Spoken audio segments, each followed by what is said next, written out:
lagi jalan ini jalan sing loro ketujuh mriki kebrat kawan gajah kadru ngaturi garang sari ini menjadi itu sari ini mencobakan sing cuma wis sampe glondo wis sampe rasa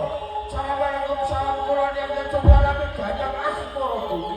gajah perikayangan sana tadi kula kajeng dilaraken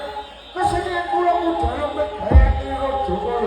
kula jajal kata sing pagelaran sana ketika ana jaran sebelah nyambut jeneng abu-abu kapan payung cara Pak Guru Jawa Nabi kok